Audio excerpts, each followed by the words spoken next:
What's happening, Panda Nation? Peter Von Panda here. Hey, you saw some TWAD stuff on my channel before. I picked this up too because this is a 9x40 millimeter tube rifle scope, and been happy with this brand before, so thought why not give them another try here and see what else they've got in store for us. So true unboxing here. Let's see what we've got in the packages. Looks like we have a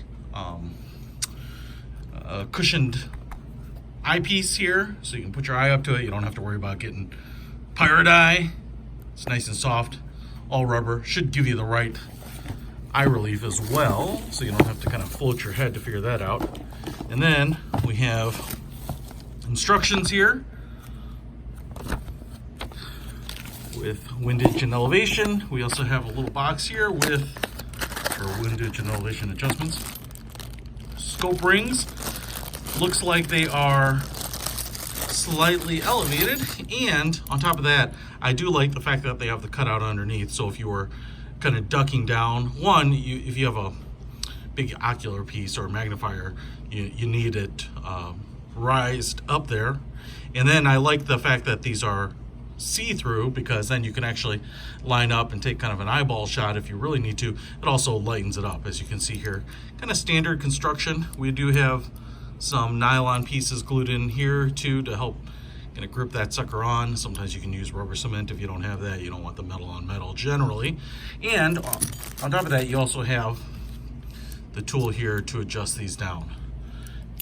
Picatinny rail and flathead screwdriver slot on it, but it looks like you can thumb tighten those because they're knurled pretty nicely. And then here is the scope itself, baby. Yeah, baby. Microfiber cloth, silica don't eat, and here it is. So pretty cool. Look at this thing, man. It's pretty long, but the overall length on it is just about 13 inches. Might not be able to see it there. It's lining up very nicely with the 13 inches all the way down here. So overall length, kind of keep that in mind. It's going to take up quite a bit of rail space. Big magnifying end.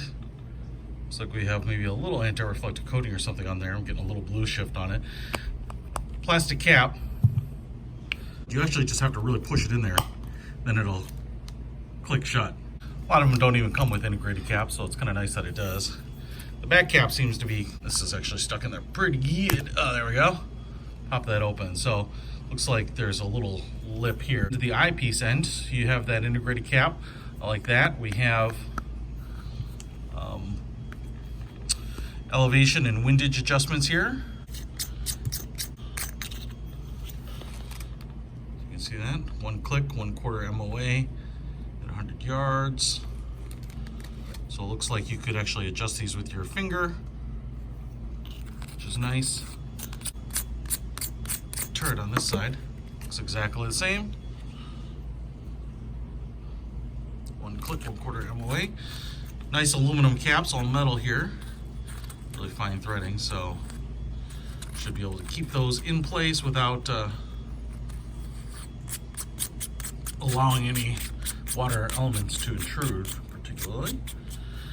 Then what we have here, okay, so on this end, it's pretty cool. We have this ring right here, so you can dial in depending on, you know, what distance you're looking at.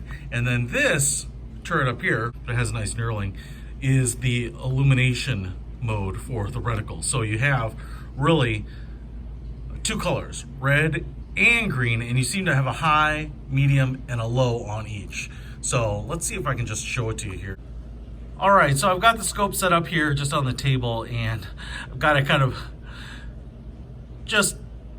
ghetto set up here, but you can see the crosshairs on it, and you have some distance markings, which is nice. You have some really fine crosshairs right in the center with mil markings around the middle, and so it's, you know, the crosshairs are really clear, so that's pretty awesome. But really what I wanted to show you here is the illumination here. So I'm going to turn it here, and you can see that turns red, really bright, and then if I turn it down, it goes lower, and then even lower, and then lower. So it looks like there's 4 settings there.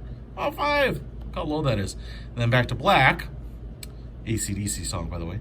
And then if we keep going, we get green. I'm actually really partial to green. I don't know, it's just so easy to see at least by my eyes. And then again, lower, lower, lower, lower, low, and off. So pretty awesome. I really like that. I'm gonna take a look at this outside and see if we can dial in the focus here, but so far this is really awesome. Obviously it's really easy to see everything kind of in bright light. You don't need the crosshairs illuminated, but it's really nice to have that. The battery is housed just under here, so if you have a coin or something like that, you could take this off and get to that battery. Let's try it outside. Actually using the eyepiece, and we're looking out there, right? I'm looking at that furthest tree line. Farthest tree line? Farthest tree line. And so if we look out past these trees, that's our first tree line, and then you can see those trees behind it. That's really what I was kind of dialing it out. Now, let's just switch over here to the 3 power.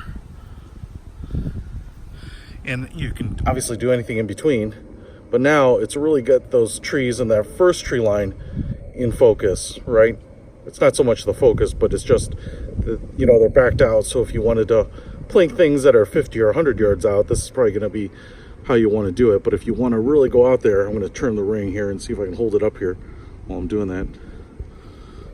You can see how much it magnifies. Oops, that wasn't the best job ever, but that's pretty awesome. All right, let's take a look at it with some illumination. All right, so here's the green. Okay, so you can see the crosshairs there now are illuminated in green. And what I like is that the color, the light isn't bleeding out and washing out the picture. But especially if you're shooting against something that's really dark, like say this tree, you don't have those black crosshairs. You have kind of these bright green things. It's really much easier to kind of locate the crosshairs in the optic here. So let's take a look at the red too.